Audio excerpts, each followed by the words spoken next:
Hi everybody, it's Julie for EllenHutson.com, and it's time for Hello Monday. This is our weekly creative video series, and I had seen some absolutely to die for gorgeous tags on Pinterest, and I thought it would be fun to recreate the look of these tags and then use them on some just plain white cards to jazz them up. And so I'm going to go ahead and trim down my paper. This is going to end up being about 1/8 of an entire sheet of cardstock. Each tag is about that size. And then I'm going to go ahead and angle the corners with my corner chomper tool with the angle end. And then I'll go ahead and use my crocodile to punch a larger hole there in my tag. And then I'll use it again on some scrap of the same paper to create a reinforcer. So I punched the hole with the crocodile, and then I came in and centered it with a 1/2-inch circle punch to create my reinforcer. And then I can go ahead and glue that. I'm going to use mono multi because I find it works really well for gluing things like this, because it gives just a little bit of open time where if you don't get that position quite right, you can move it around before the glue starts to set up. So that's one reason why I really like using this glue for this purpose. So now I've got my tag done, and I'm going to take some neon pink ink by Hero Arts. Now don't be alarmed. I know neon is a little bit scary for some of you, but and I was kind of intimidated by neon inks at first, but the more I start playing with them, the more fun I'm having with them and seeing, different ways to use them than I had originally thought of. And in this case, I'm going to stamp with the neon pink right over the sherbet orange tag. And this is going to create a very fun look that's very bold and very bright.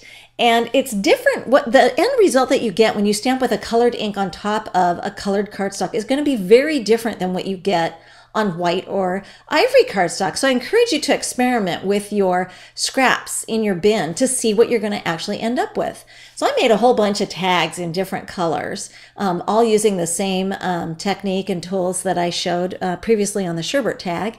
This one's kind of a daffodil yellow color. And then I'm going to stamp this absolutely beautiful botanical floral image. This is a really large botanical by Savvy Stamps, and I just love the detail on it. It's just so gorgeous. And I'm going to use the Hero Arts neon orange ink. And then on this pink tag, I'm using some pale tomato on a pink tag. And on the green tag, it's kind of a sage color of green. And then I'm going to use some grass ink. So it's just kind of neat to see the different effects. Cerulean here by Hero Arts. I used all Hero Arts colored inks just because I loved how the saturation of the color was looking on these colored papers after I experimented a little bit on some scraps in my bin. So I've got a little bit of pattern going, and you can see all these different tags have been completed using this same technique. And then I went and grabbed my 6x6 paper pads, and I hoard my paper pads. I'm trying really hard not to do that this year. I'm like on a mission. I am going to use my pretty pattern papers. And I just started finding different bits and pieces that I wasn't looking for a dead match. I was just looking for something that coordinated. So there's a difference between an exact dead-on match and coordinating. And usually, because I have such a hard time with color, I just go with what looks great to my eye. If my eye looks at something and says, this makes me happy, then that's what I go with.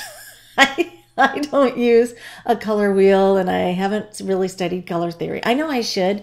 It'd probably help me, but usually I just kind of throw things down and look at them and I wing it. So, hey. You can do it too. And here's the finished tag. This is one of the cards with the finished tags with the layers of paper. And then I moved on to the yellow one, and I ran out of adhesive, so I thought I'd show really quick how to reload. You just pull out the other cartridge, and this is a high-tech refill cartridge. And you just pop it in. This is probably the easiest glue applicator, dry adhesive to reload that I have ever used in my entire life. It doesn't get any easier than this. So we'll go ahead and get that mounted. Now these pieces were layered, some with a little bit of foam mounting tape and some were flush to give some just extra dimension.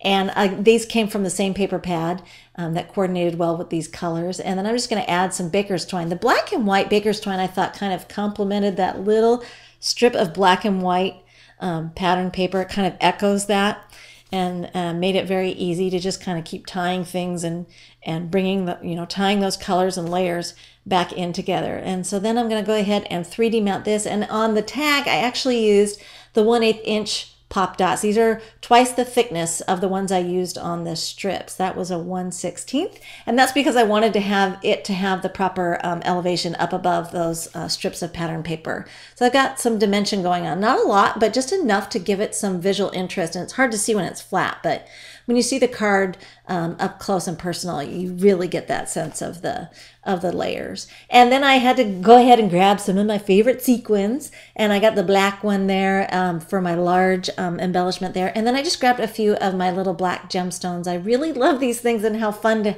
have the graduating sizes there on this tag. And then here are a few more tags that I did. Here's the one with the tile pattern by Savvy and the rain boots by Claudine Helmuth, which I think are so cute, paper pieced, and some enamel dots. And then here's my bird by Hero Arts. And I just thought it was fun to add this pretty paper from the Lucky Charm collection. And here's my collection of finished cards. And I just thought they turned out so cheerful and fun. They're very whimsical, and maybe it's something you'll give a try. Thanks for watching.